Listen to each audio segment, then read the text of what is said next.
So I want you to imagine trying to test a brand new, totally world-altering sociological theory. Okay, that sounds... I mean, normally you do that in a lab, right? Exactly, like in a quiet university laboratory with, control variables and peer-reviewed safety nets. But instead of that, you were doing it in the middle of a burning building. Oh, wow. Yeah, the roof is actively caving in, the exits are totally blocked, and to top it all off, people are literally shooting at you. That is, yeah, that's a slightly different peer review process. Right. But that's exactly where today's deep dive takes us.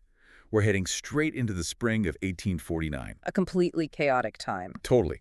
We're exploring how two writers used a radical newspaper to navigate the violent collapse of a European revolution. And this is the craziest part to me, why amidst flying bullets and police crackdowns, they decided it was the perfect, pragmatic time to publish a dense, multi-part economic treatise. It really is wild when you think about it. So for you, the listener, our fellow learner, who loves finding those hidden aha moments, we are cutting through the historical noise of Volume 9 of the Marx and Engels collected works. We want to find the hidden gears turning behind these chaotic events. And it is a remarkable pressure cooker of a historical moment. It really is. The pressure cooker is real. Yeah, because we are looking at a highly compressed window, just March to August of 1849.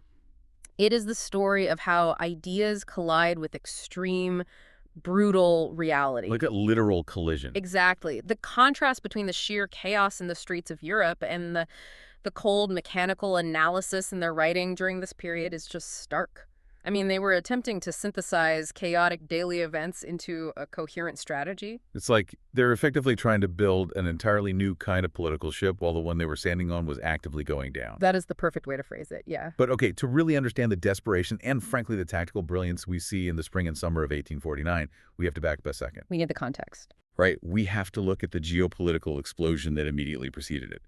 You cannot understand the failure of 1849 without understanding the massive, explosive optimism of 1848, which is covered in the prefaces to Volume 7 and 8 of these sources. Yeah, Europe in 1848 was essentially a powder keg that finally caught a spark. A massive wave of what historians and, these texts call bourgeois democratic revolutions just swept across the continent. Swept everything up. But let's pause right there, because bourgeois democratic revolution is one of those heavy academic terms that gets thrown around a lot in these texts.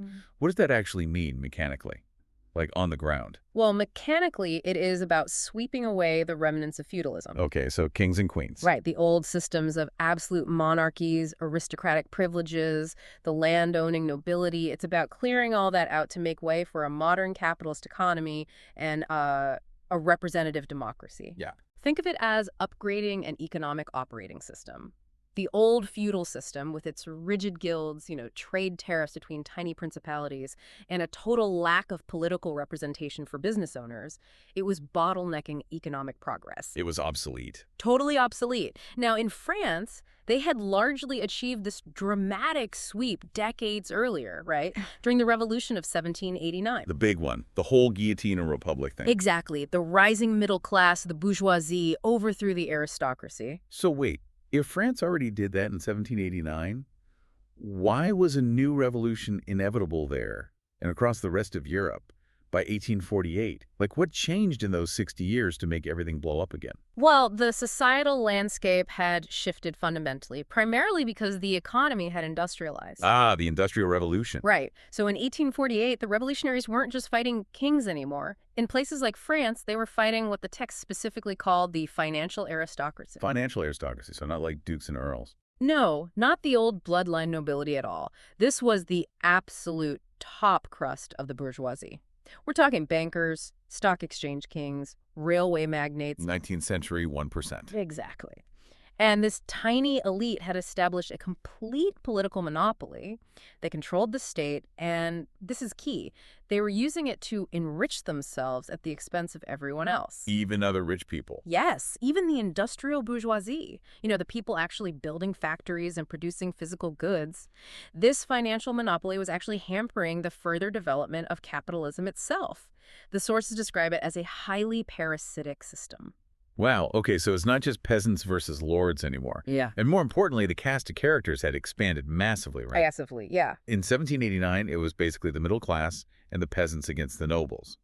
But by 1848, a massive new class had entered the political arena, the proletariat. And we really need to define that clearly because it's central to literally everything that happens in Volume 9. Let's do it. The proletariat in 1848 isn't just a generic term for, like, poor people. Right. It specifically refers to the new industrial working class.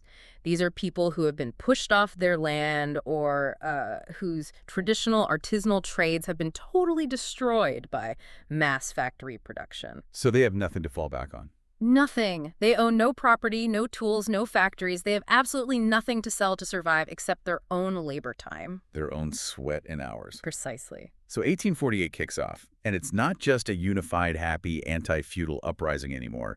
It features a highly developed, acute, internal conflict between the proletariat and the bourgeoisie themselves. They're fighting each other while fighting the king. Exactly. The workers aren't just fighting for the right to vote, they are fighting for their very economic survival against the factory owners.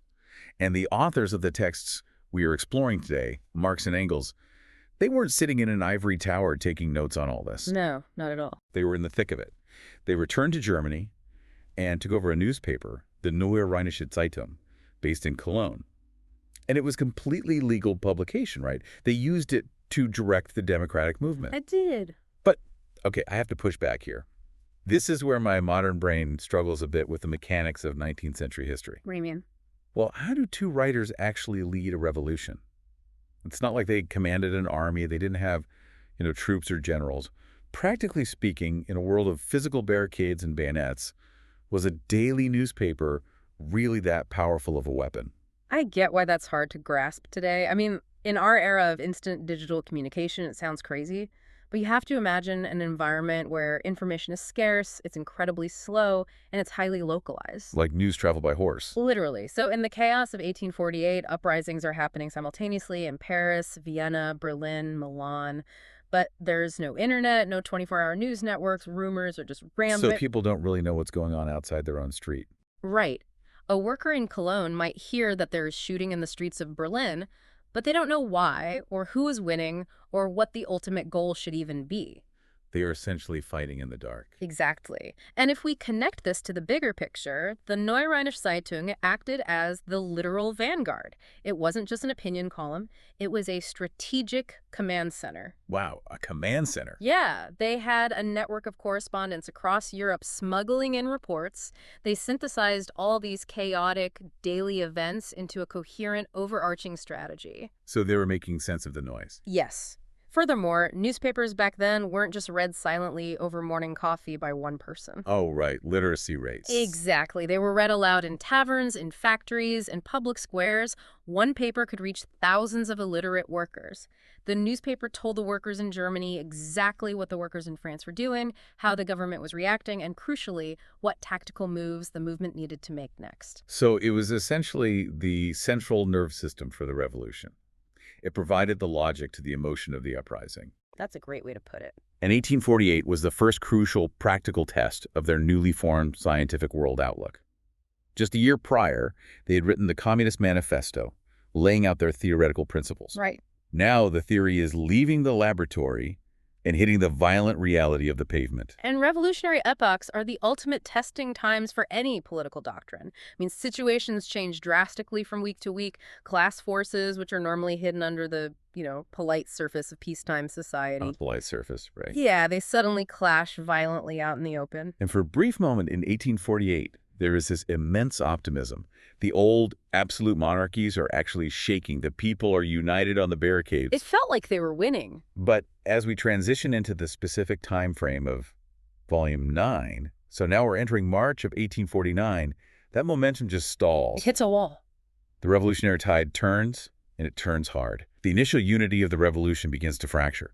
What exactly happens as we enter the spring of 1849? Well, by the spring of 1849, the liberal bourgeoisie, the factory owners, the merchants, the middle-class professionals who had initially fought alongside the working class against the kings, they start getting cold feet. They start bailing. Why? What specifically spooks them? The workers start making independent demands. Ah. In places like Paris, the workers aren't just asking for a republic anymore. They are asking for a social republic. They demand the right to work, national workshops, and direct state intervention in the economy to stop them from starving to death. So they want actual economic change, not just a new flag. Exactly. And the bourgeoisie suddenly realizes that if the revolution goes too far, if the workers actually gain real political power, it might threaten their own private property and their control over the factories. So they get scared of their own allies. They become vastly more terrified of the radical workers below them than they are of the old aristocratic order above them. So they just hit the brakes. They realize they've opened Pandora's box. The bourgeoisie essentially says, look, we wanted a parliament so we could lower taxes and pass business-friendly laws, but we definitely didn't want the factory workers dictating wages and taking over the state. That's exactly it. So how do they actually execute this betrayal? Like, what is the mechanism of them abandoning the revolution? Do they just walk away? Worse, they start making backdoor deals with the very monarchies they were just fighting. Wow. They compromise. They agree to leave the old state machinery, the army, the police, the aristocratic bureaucracy. They leave it all largely intact as long as the crown grants them a few constitutional concessions. Just a little slice of the pie. Right. They willingly sacrifice their own full democratic demands in exchange for the monarchy using its army to crush the radical workers and restore order.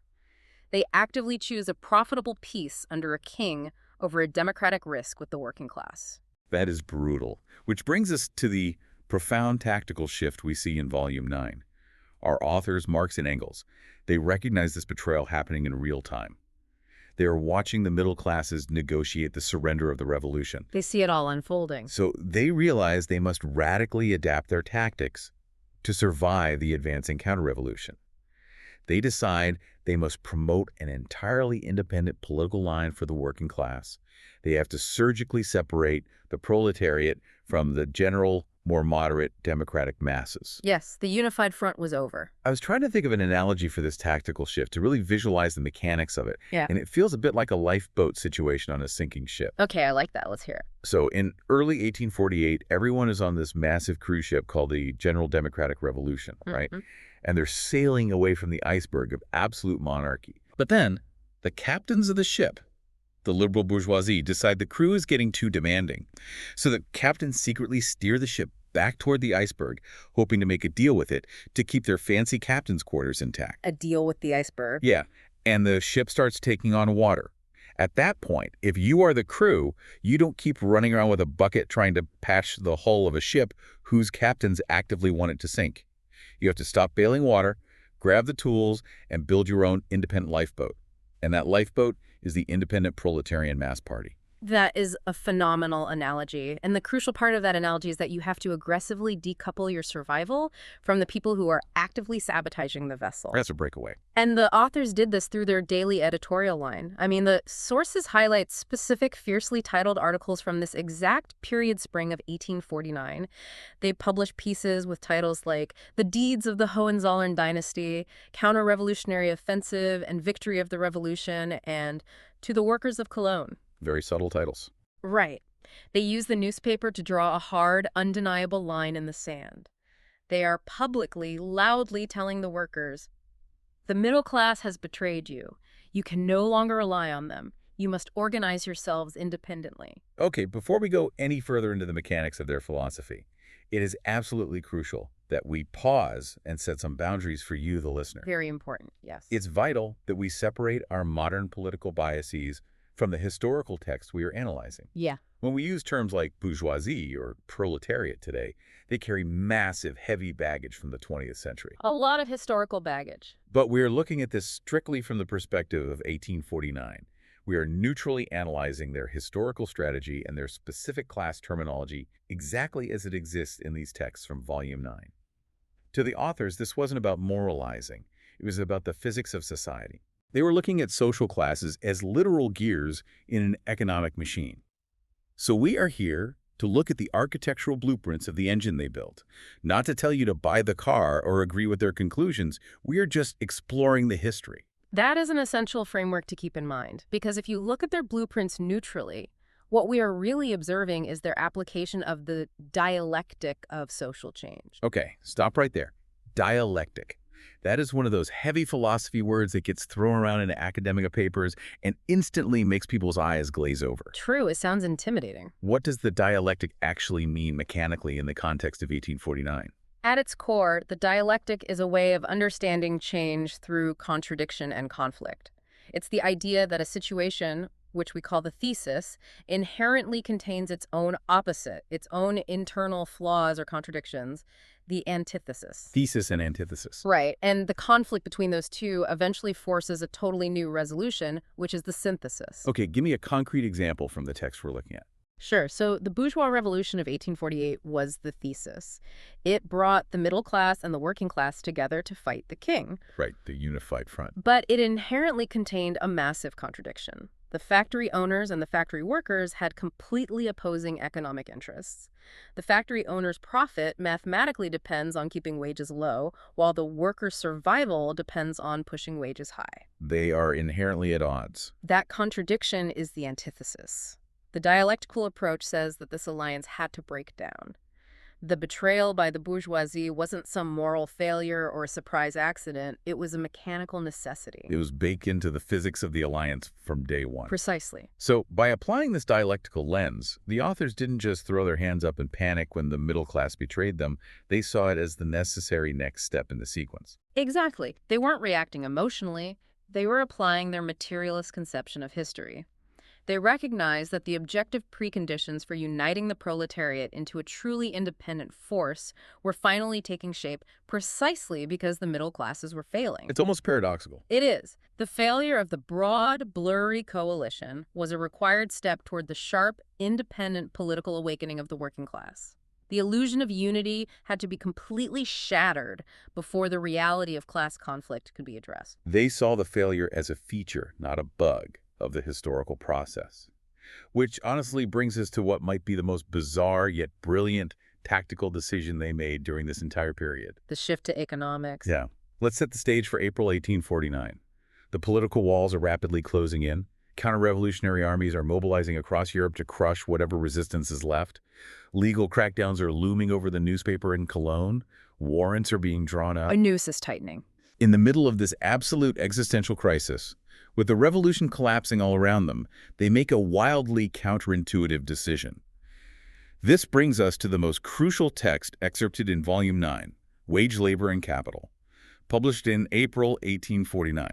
It is a remarkable pivot. I mean, in the April 4, 1849 edition of the Neurrheinische Zeitung, they abruptly shift from writing fiery political coverage to publishing a serialized, multi-part, incredibly dense economic treatise. It was right in the middle of the paper. Yes. And they open it by addressing a criticism they'd received from their own supporters. They write, and I'm quoting here, "From various quarters, we have been reproached with not having presented the economic relations which constitute the material foundation of the present class struggles." Basically, their readers were saying, hey, you talk a lot about politics, the kings, the parliaments, and class war, but you haven't actually explained the money side of things. Right. Up until this point, they admit they had only touched on economics when it forced itself into immediate political conflicts. But now, with the revolution failing militarily and politically, they aim to trace the class struggle back to its absolute root. The economic root. They want to prove empirically that the political defeats of February and March in Paris and Vienna were inherently, mathematically tied to the economic subjugation of the working class. Now, I have to push back hard on this. Go ahead. Because here is where it gets really interesting. I understand the house is on fire analogy we used earlier, but practically speaking, workers dodging bullets on the barricades in 1849 are not sitting down to read dense economic treatises. No, they're definitely not. They are trying not to get shot by the Prussian army. Yeah. Wasn't pausing to publish this massive multi-part economics paper right at this exact moment, just wildly out of touch with the urgency of the moment, like an act of intellectual vanity. How did the authors actually expect an analysis of labor markets to help someone fighting in the streets? It's the absolute right question to ask. And what's fascinating here is that this was actually the ultimate act of pragmatism. It forces us to look at their core philosophy, the materialist conception of history. Okay, unpack that. To them, politics, armies, laws, and kings, that's all just the superstructure. They are the shadows cast by the real world. And the real world is? The economy, the way a society produces goods, dictates how that society is governed. They realized that the workers were losing on the barricades precisely because they didn't understand the underlying economic engine that was driving their oppression. So if the workers don't understand how the machine actually works, they can't ever dismantle it. They'll just keep changing the politicians, which is basically like changing the paint color on the outside of a wood chipper. Right. The machine is still going to crush them. Exactly. The authors were desperately trying to inject a scientific understanding of capitalism into a movement that was otherwise just fighting on pure, unguided emotion and vague democratic slogans. They needed to show that every revolutionary upheaval, no matter how remote it seemed from the class struggle or the factory floor, was destined to fail if the underlying economic relations weren't addressed. Okay, let's dive into the actual mechanics of wage labor and capital, because this text is the absolute anchor of Volume 9. We need to spend some serious time unpacking how they explain this economic engine to their readers. It's a foundational text. They outline 3 large sections for this work. Let's look at the first section, which analyzes the relation of wage labor to capital. The text bluntly terms this the slavery of the worker. Strong language. Very. How do they mechanically justify using the word slavery to describe a free worker who voluntarily chooses to take a job for a wage? They do it by fundamentally redefining what the worker is actually selling. The illusion of capitalism, as it was widely understood then, was that a worker sells their labor, their actual output, for a fair price. A day's pay for a day's work. Right, but Marx argues that the worker isn't selling their labor, they're selling their labor power. Labor power. Yes, their life energy, their capacity to work for a specific duration of time, and they are selling it as a commodity, subject to the exact same laws of supply and demand as sugar, cotton, or meat. Let's create an analogy to make this mechanism crystal clear. It's the difference between renting out your car and selling your car for parts. Oh, I like that. The illusion is that the worker is just renting their time to the factory owner. I'll give you 8 hours, you give me $10. Yeah. But the authors are trying to show the workers that the economic engine actually requires them to sell their life energy as a consumable raw material. Yes. The capitalist buys your labor power, throws it into the factory alongside the coal and the raw cotton, and consumes it to produce a new commodity that is worth more than the cost of the raw materials combined. That is exactly the mechanism. The worker produces value, the capitalist pays the worker a wage, but that wage does not equal the value the worker produced. Wait, really? Explain that. The wage is determined merely by the cost of keeping the worker alive and functioning. It's the cost of food, clothing, and shelter to ensure they can physically show up the next day, plus the cost of raising children to replace them when they eventually wear out. So it's literally just maintenance costs. Yeah. Like putting gas in a machine. Exactly. And the difference between the massive value the worker creates in the factory and the tiny maintenance wage the worker receives, that is surplus value. Surplus value. That surplus is pocketed by the capitalist. Right. That is the engine of profit. And the authors point out a really brutal mathematical reality regarding wages and profits in this section. They argue there is an inverse relationship between the two. Even if wages go up during a boom period, the worker is actually still losing ground. Yes. How does that make any sense? If my wage goes up, haven't I won? Haven't I improved my situation? This is one of their most profound insights. The concept of relative immiseration. Imagine you and your boss are splitting a pie. You get 1 slice, he gets 3. Okay, I have 1 slice. Then the economy booms and the pie doubles in size. Now you get 2 slices. Your absolute standard of living has improved. You physically have more pie. Great. But your boss now gets 6 slices. Oh. The gap between your wealth and his wealth has widened massively. So even if I can suddenly afford, say, a nicer apartment, if the capitalist can suddenly afford to buy the entire city block, the social power dynamic has shifted violently against me. Precisely. The authors explain that capital is not just accumulated labor, it is a social power. It is the power to command the labor of others. So if profits rise faster than wages, which they mathematically must, for capitalism to function and grow, the social power of the capitalist over the worker grows exponentially. The worker is forging the very golden chains that bind them. That's almost exactly how they phrase it. If you don't understand that you are being consumed, you can't fight the machine consuming you. That is what Section 1 was frantically trying to drill into the heads of the revolutionaries. Right. And then they scale it up. Yeah, Section 2 moves from the individual worker to the broader society. They outline the inevitable destruction of the middle bourgeois classes and the peasants. The middle class is doomed, according to them. They argue that the middle classes, the small shopkeepers, the independent artisans, are on their way out. What is the mathematical or logical argument for that? Why can't the middle class survive in this system? It comes down to economies of scale and the centralization of capital. Okay, how so? The defining feature of capitalism is relentless competition. Capitalists must constantly innovate, produce more efficiently, and lower prices to beat their competitors. To do that, they need larger factories, better machinery, and a more extensive division of labor. The large capitalists can always produce goods much cheaper than the small capitalists. It's the 19th century version of a massive big box superstore coming into a small town. Exactly. The local hardware store, the family-owned grocery store, the independent tailor, they simply cannot compete with the incredibly cheap prices of the superstore. Yes. And mechanically, what happens to those small shop owners when their businesses inevitably go bankrupt? They close up shop. But they don't disappear from society. They are violently shoved down the economic ladder. The independent artisan loses their shop and is forced to enter the factory and sell their labor power to survive. They become proletarians. So they fall into the working class. Right. The authors were showing the middle class that their fear of the workers was totally misplaced. The real threat to their existence was the massive monopolizing capitalists above them who were systematically destroying the middle ground. The system functions as a giant funnel, concentrating wealth into fewer and fewer hands at the absolute top, while dumping everyone else into the working class at the bottom. Which brings us to the third and final massive point of wage labor and capital. They zoom out from the factory, they zoom out from the nation, and they look at the entire world market. A global scale. They identify the commercial subjugation of European nations by what they explicitly call the despot of the world market, England. They recognized very early on that capitalism is inherently global.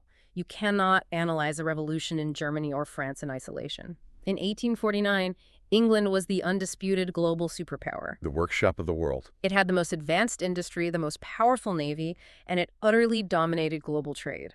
But why does England's industrial dominance matter to a worker fighting on a barricade in Cologne? Like, how does that affect their daily struggle? Because the authors argued that any localized revolution was doomed if it didn't fundamentally disrupt the global economic engine. Even if the workers in France managed to miraculously overthrow their factory owners and set up a worker state, they would still have to compete on the world market against English goods. If England's massive, hyper-efficient factories kept pumping out incredibly cheap commodities, they would economically crush the newly formed, unstable French Republic. It's a sobering reality check.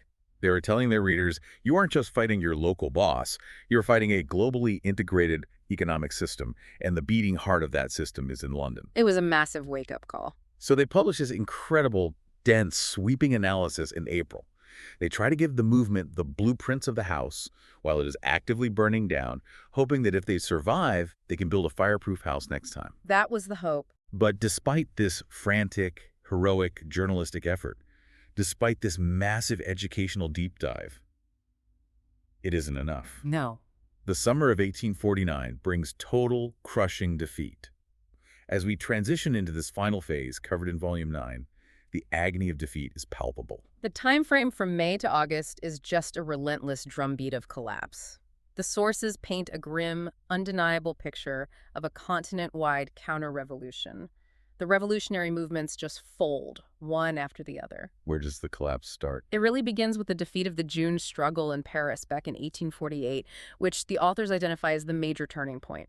When the French bourgeoisie brutally crushed the Parisian workers in June, it acted as a massive green light for monarchist and aristocratic circles across all of Europe to strike back. It was a domino effect in reverse. The revolution sparked everywhere in the spring. And now the counter-revolution is snuffing it out everywhere in the summer. Vienna falls, Berlin falls. It's just devastating. Let's look mechanically at how Vienna fell, because the authors dissect it relentlessly in Volume 9. It wasn't just that the Imperial Army was stronger, right? No, it was the exact mechanism of betrayal we discussed earlier. How did it play out? The students, the workers, and the bourgeoisie in Vienna had initially formed a united front to defend the city. But as the imperial troops approached, the bourgeoisie panicked. They saw the workers constructing barricades and arming themselves heavily. And they realized the workers would have the guns when the dust settled. Exactly. The middle class realized that if they fought off the emperor's army alongside the radical workers, the workers would demand power in the aftermath. So the bourgeoisie essentially disarmed the workers, abandoned their posts on the barricades, and opened the gates to the imperial army. They just let them in. They welcomed them in to restore order and protect their property from the working class. The authors explicitly call this a manifold betrayal. And it wasn't just in Vienna. They call what happened in Berlin the tragic comedy of Berlin's November. Tragic comedy is right. The assembly there just surrendered without a real fight. And they don't just look at the continent. They pull back the lens to show the full scope of the capitalist engine at work. They cite the situation in Ireland. During this exact period, they refer to the starving of Ireland into submission. This is a crucial point of their global analysis. In 1849, Ireland is in the late stages of the Great Famine. Right, the potato blight. But the authors don't view the famine as merely an agricultural accident or an act of nature. They analyze it as an economic starvation. Ireland was actually producing enough food, but that food grain, livestock, was being exported to England for profit under the protection of British guns, while millions of Irish peasants starved. So it was a policy choice. Yes. The authors viewed this not as an isolated tragedy, but as a concentrated expression of the broader European class struggle. The destruction of the Irish peasantry was economically necessary to feed the English industrial machine. That is incredibly dark. And the language they used to describe these events, I want to highlight this for the listener because it's so striking. This is not the dry, clinical tone of an academic historian writing 50 years later from the safety of a university library. Not at all. This is raw, immediate, bleeding journalism. Terms like tragic comedy, starving into submission, and Anglo-Russian slavery. You can hear the visceral anger jumping off the page. These are men watching their life's work, the movement they poured their souls into, be systematically crushed by military force. It is the language of profound loss. But what makes Volume 9 so unique is that it remains highly, coldly analytical despite the emotion. They aren't just lamenting, they are dissecting the corpse of the revolution while it's still warm. They're doing an autopsy on their own movement. Exactly. They are documenting exactly who swung the axe. They are compiling the data of their defeat. And it all culminates in the summary suppression of the Neue Rheinische Zeitung itself. The authorities finally pull the plug. The legal command center is shut down. Warrants are issued for Marx's arrest. He is officially deported from Prussia. The run is over. The final issue of the newspaper, published on May 19, 1849, was famously printed entirely in red ink. A very dramatic exit. In it, they bid farewell to the workers of Cologne, warning them against any desperate, unprepared uprisings and stating that their last word would always be the emancipation of the working class. It's a powerful final statement. The printing presses are stopped. The megaphone is smashed. They are forced into exile. Now, the logical human reaction to the summer of 1849 would be absolute despair. You flee to London, you put down your pen, you admit you were wrong, and you try to live a quiet life. Most people would have quit. But because of that underlying materialist worldview we just talked about, they don't view this failure as the end of the story. They view it as raw data, which means they have to go back to the lab. They have to analyze the results of the experiment. This brings us to the post-mortem and the pivot to the future, as detailed in the prefaces of the subsequent volumes 10 and 11. What do they do when they get to London? Well, instead of giving up, they retreated to theoretically generalize the experience of the battles. Vladimir Lenin, actually decades later, commented on this specific period of their lives, noting that their theoretical work following 1849 was a summing up of experience illuminated by a profound philosophical conception. So they didn't abandon their theory because the revolution failed. No, they refined it using the brutal empirical data they had just collected from the barricades of Paris and Vienna. They took all the failed experiments from the burning building and brought them back to the laboratory in London.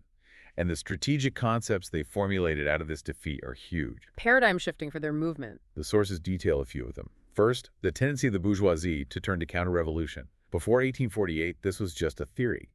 Now, they had hard, undeniable proof of this from the actions of the middle classes in Vienna and Berlin. The betrayal was documented. Second, the absolute necessity for a worker-peasant alliance. They realized the urban workers couldn't win alone.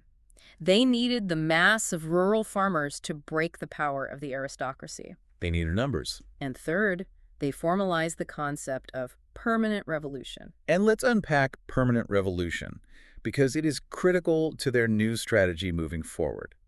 Mechanically, It means that the working class cannot stop halfway. What does halfway look like? If a revolution breaks out and the middle class takes power, establishing a democratic republic, that's halfway. The Yeah. workers cannot just go home and say, job well done, we have a parliament now. Because the economic engine hasn't changed. Exactly. They must keep pushing the revolution forward, constantly radicalizing it, transferring property and power into the hands of the state until all class distinctions are fundamentally abolished.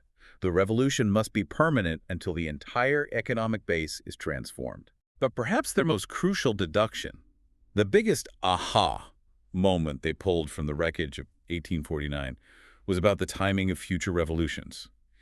They deduced that a new revolutionary upsurge would not be sparked by just a political crisis or a bad king. No, politics alone wasn't enough anymore. They deduced that a new revolution would only be possible after a new economic crisis. This is the turning point in their methodology. Explain the mechanism there. Why does a revolution require an economic crisis? Why can't you just protest your way to a new society because people are unhappy with the government? Because of the materialist conception of history, people don't upend their lives, risk being shot on barricades, and overthrow governments just because they read a convincing pamphlet or because they dislike a politician. Right, that's too abstract. As long as the economic engine is humming, as long as people have jobs, however miserable, and can buy bread, the society will remain stable. It is only when the economic base cracks, when a massive commercial crisis causes factories to close, banks to fail, and mass unemployment to skyrocket, that the political superstructure begins to crumble. So hunger is the trigger, not ideology. Essentially, yes. You can't just wish away the old society. The old society has to go bankrupt first. So after 1849, they just stopped looking at purely political triggers. They literally went to the reading room at the British Museum and began meticulously studying the trade cycles, the cotton prices, and the banking panics of the 1850s, just waiting for the global capitalist engine to seize up again. They were looking for the fracture in the base. Okay, so what does this all mean for you, the listener? Why spend over an hour dissecting the failure of a revolution that happened almost 2 centuries ago in 1849? It goes back to why you were listening to this deep dive in the first place. The desire for thorough, applicable mental models. Right. Volume 9 shows us that political events are never just political events. The author's core realization that you cannot fundamentally fix a political system without altering its underlying economic base is a deeply powerful analytical lens. And you can apply that lens to understand almost any modern geopolitical crisis. When you look at the news today and see political gridlock or suddenly erupting social upheaval or governments seemingly acting against the best interests of their citizens, this framework asks you to look beneath the surface. It asks you to look at the gears. What are the underlying economic engines driving this conflict? Who owns the resources? How is labor being commodified today? Who benefits economically from this specific political failure? It trains you to find the material foundation of the noise. It teaches you to look for the economic crisis hiding behind the political drama. Absolutely. So let's briefly recap our massive journey today through Volume 9. We started with the optimistic, continent-wide explosion of the 1848 revolutions, where the middle and working classes united against kings. The initial spark. We watched as the tide turned, the internal contradictions of capitalism erupted, and the middle classes abandoned the cause to protect their own property. We saw the incredible tactical pivot in the spring of 1849, where, amidst looming military defeat, our authors published the deep, mechanical economic analysis of wage labor and capital to educate the movement on the reality of surplus value and commodified labor. The pivot to economics. We felt the crushing, visceral defeats of the summer of 1849 as counter-revolutionary armies restored order. And finally, we saw the theoretical retreat to London that birthed modern historical materialism, the profound realization that true political change requires a foundational economic crisis. It truly is a journey from immediate, frantic journalistic action in the streets to profound structural theoretical generalization in exile. And we want to leave you with a final, lingering thought to mull over, building on the mechanics we've discussed today. A provocative question for the road. It's exactly. In Wage Labor and Capital, the authors defined England as the despot of the world market, exercising commercial subjugation over all other nations because of its supreme industrial factories and financial power at the time. It was a physical, geographic center of economic gravity. You could point to it on a map. No doubt. But if we look at our highly decentralized, digitally driven global economy today, it raises a fascinating question about the nature of power. Is there still a single geographic despot of the world market dictating the terms of economic survival? Or has the despot become the invisible, borderless algorithm itself?